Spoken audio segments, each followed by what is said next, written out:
welcome back to Gnome at Home. You may be wondering why there's two of me today, and that's because I'm with my mom today. You know what? We're making a family favorite, a crowd favorite, an everybody favorite. This is Italian style, just breaded chicken cutlets. But it's something that so many people are constantly asking me how to make. There is a wrong and a right way to do it, and my mom does it the right way, so I knew I had to call in the professional. As a child, chicken cutlets, or at least once a week, my mom would make them, similar to what I'm doing today. Always crispy and delicious. And she's gonna give us all her tips and tricks so you can make the perfect, thin, crispy, flavorful Italian style chicken cutlets. First thing is you need some raw chicken breasts, of course. They do come like this, which is actually the thin cut, but if you have just the big thick breasts, you're gonna wanna butterfly those. You're gonna wanna cut them and make them thinner cutlets.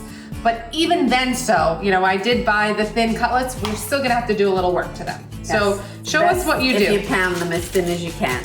So she is putting them between wax paper or parchment, and you're just gonna take the flat side of a meat mallet and you're gonna pound it so that it's an even thickness for even cooking, but also just to get the best, most tender chicken cutlets and also that really crispy edge, which I love. This is a very important step you don't want to overlook. Also want to make sure you pay close attention to the fat and any veins or unfavorable nasty things going on in there. See that little stripe here? She cuts that out a little bit. So while we're pounding this out, let's talk breading. This is like the holy grail of chicken cutlet ingredients. You have to have the 4C breadcrumbs. I'm not sponsored by them, although actually they did send me some for free, I will say that. I am obsessed with 4C breadcrumbs. A lot of Italian Americans that I know also use this. Just has the best flavor. And you don't need to add much to it. We just zhuzh it up a little bit. Then eggs. We don't even do a 3-step breading process. Traditionally, especially when I was in culinary school, they always said breading was 3 steps. Flour, then egg, then the breadcrumbs. No, we're just doing egg, then breadcrumbs. We're going to crack some eggs, just a shallow dish. So I'm just gonna crack maybe around 4 large eggs. We're making about 3 pounds of chicken today. This is one of those things that when we would have sleepover parties as kids, which was quite often, my friends always requested 2 things: alla vodka sauce with pasta and the chicken cutlets. And then we'd wake up late, or not even wake up, we'd stay up really late and then go sneak the chicken cutlets from the fridge. You can add a little bit of grated cheese. You could add some pepper. I wouldn't do salt because I think that the flavored breadcrumbs has enough salt in it. So no need. If you like cheese, you can add it now. So I did a little ground black pepper, got pecorino romano cheese, used Parmesan cheese, just any nice grated cheese. Brings a lot of flavor. Just a little bit. You don't have to go crazy. I'm just doing maybe about 2 tablespoons or so max, but just whisk those eggs until they're nice and beaten. Our chicken cutlets are beautifully pounded. Thank you, Mom. We've got our beaten egg. We've got our 4C breadcrumbs, and to the seasoned breadcrumbs, even though there is dried parsley in there, I think there's just something really beautiful and fresh about fresh parsley added. I think it just takes it to the next level. Just gives it a little bit more herbaceousness and freshness. What else are you adding? A little bit of ground pepper. A little bit of ground pepper.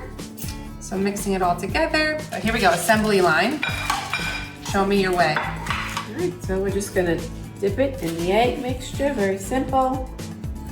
In the bread mixture, and sometimes I like to press down, and that makes it even more, a little thinner. I think it maybe possibly even tenderizes it a little bit, and then you've got a nice thin, beautiful chicken cutlet. This is a step I don't do. This is, we gotta a little secret press. there. Okay, a little secret. I'm telling you, but there's still, even though I've watched her and my grandmother do this many times, it still just never comes out the same. There's something about it when you do it. You guys are gonna come pretty darn close with these tips and tricks, and you're gonna have the best chicken cutlets ever. Keep going with your chicken cutlets. When you're almost done and you've got a beautiful pile of cutlets ready for the oil, get your pan hot. So this has about 3-inch sides. This is an all-clad frying pan. You can use nonstick, but my mom was saying she prefers the full stainless steel pan because it just seems to get a little bit crispier. So I'm not gonna use nonstick today, I'm gonna use this. So let's get it on the stove on like medium heat, and then we'll add our oil in just a minute. Now let's talk oil.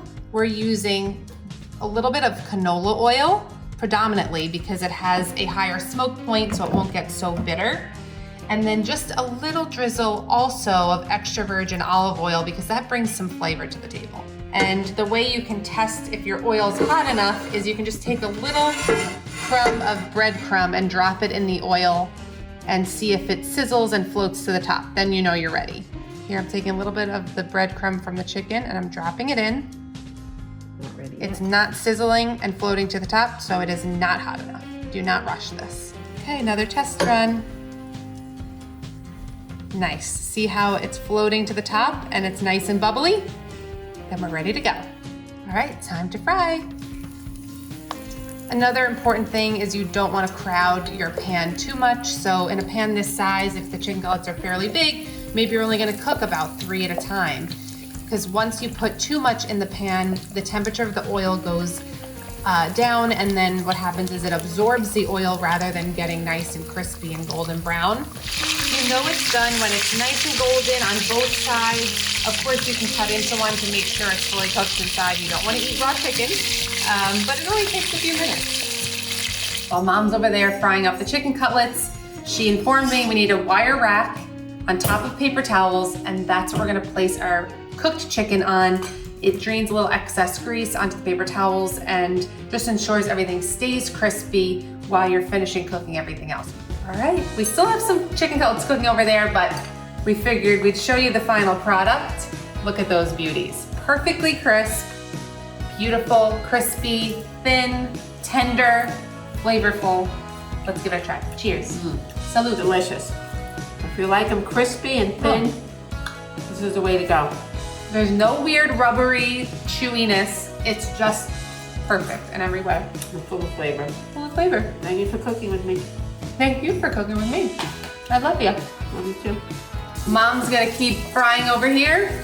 I'm gonna go set the table. And as always, guys, thank you so much for following along. Be sure to hit subscribe down below if you haven't already, and the notification bell so you can be notified every time I post a new recipe. And thank you so much for watching. Bon appetit.